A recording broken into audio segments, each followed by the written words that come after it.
Kranti party అధ్యక్షుడు KA Paul మాట్లాడుతున్నారు. Live చూద్దాం. Very good.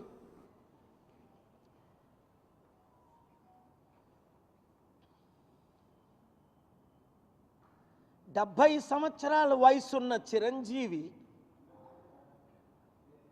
మతి తప్పి మాట్లాడా లేదా ఒక కొత్త వేషం వేశాడా అన్నది ఒక ప్రశ్న.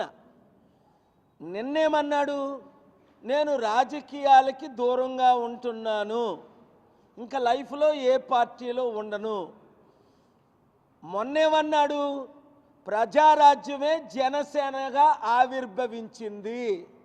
అటు మొన్నేమన్నాడు? నేను బ్రతికున్నంత వరకు రాజకీయ నాయకులను ఎందుకు కలుస్తున్నాను అంటే రాజకీయం చేయడానికి. ఈ మధ్యనేమన్నాడు? మోదీని కలిసినప్పుడు. ఆ తర్వాత ఆ మధ్యనేమన్నాడు? మీరు చూడండి, వీళ్ళ మాటలు వీళ్ళేంటంటే పిల్లు కళ్ళు మూసుకొని పాలు తాగితే ఎవ్వడూ చూడలేదనుకుంటా టక్కమని పడినంత వరకు. అలాగుంది చిరంజీవి పవన్ కళ్యాణ్ మాటలు. వాళ్ళకి అవసరమా రాజకీయం? ప్రజారాజ్యం పెట్టినప్పుడే 2008లో అన్నాను, ఇది కాంగ్రెస్ బి పార్టీ, ప్రజారాజ్యం కాంగ్రెస్లో చేర్చేస్తారు, మనందరినీ మోసం చేస్తారు అన్నాను. కాపులు బీసీలు 90% నమ్మి ఆయనకి 18% ఓట్లేశారు. నమ్మను మూర్ఖులు వేశారు. 2011లో ప్రజారాజ్యం హోల్సేల్గా Pawan Kalyan youth president, Chiranjeevi president, Allu Aravind, ఈ నాగబాబు ప్యాకేజ్ స్టార్లు అందరూ కాంగ్రెస్లో కలిసిపోయారు. అప్పుడు కాంగ్రెస్ అధికారంలో ఉంటే అప్పుడే నేనేం చెప్పాను, మరలా పవన్ కళ్యాణ్ పార్టీ పెట్టినప్పుడు పవన్ కళ్యాణ్ చిరంజీవి వీళ్ళంతా బీజేపీలో చేరుతారు, అధికారంలోకి వస్తే బీజేపీకి ప్యాకేజీలుగా అమ్మేస్తారు అన్నానా లేదా? ఒకసారి కాదు, 100 సార్లు కాదు, రోజు అంటున్నాను. ఏమైంది?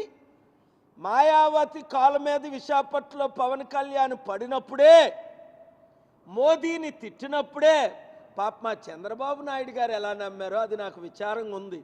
రాజకీయ అనుభవం ఉన్న చంద్రబాబు నాయుడు గారు పవన్ కళ్యాణ్ డ్రామాలో మోసపోయారా?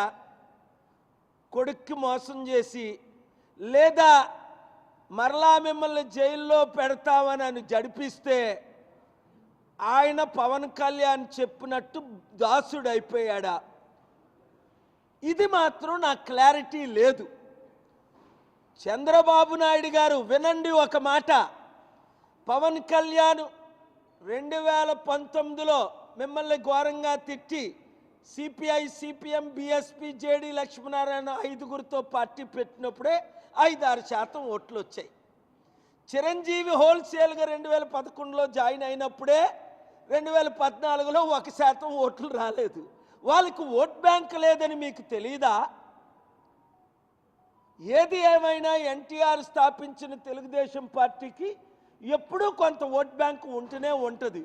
మీరు సూపర్ 6 ఫెయిల్ అయినందుకు, మీరు జగన్ లక్షల కోట్లు అప్పు చేసినందుకు, నిరుద్యోగులందరూ, ఉద్యోగులందరూ, నీతున్న వారందరూ, తెలివైన వారు అందరూ, ముఖ్యంగా కమ్మ, కాపు, రెడ్డి, బీసీ, ఎస్సీలంతా కేఏ పాల్ను కోరుకుంటున్నారు. ఎందుకు? మీరందరూ ఫెయిల్ అయిపోయారు, నేను సక్సెస్ అయిపోయాను. ప్రపంచంలో అన్ని విషయాల్లో సక్సెస్ అయ్యాను. ఇండియాలో అద్భుతంగా స్టీల్ ప్లాంట్నే మోదీని అమ్మకుంటా 5 ఆర్డర్లు తెచ్చా. మరలా హైడ్రా డ్రామా మొదలెట్టాడు రేవంత్ రెడ్డి. ఆ హైడ్రా డ్రామాని రేపు నేను ఎల్లుట హైదరాబాద్ వెళ్ళి మరలా ఆపుతా, జైల్లో పెడతా. ఎందుకు? చట్టానికి చంద్రబాబు నాయుడినే జైల్లో పెట్టినప్పుడు, ఇప్పుడున్న హోమ్ మినిస్టర్ అమిత్ షానే 18 ఏళ్ళు జైల్లో పెట్టినప్పుడు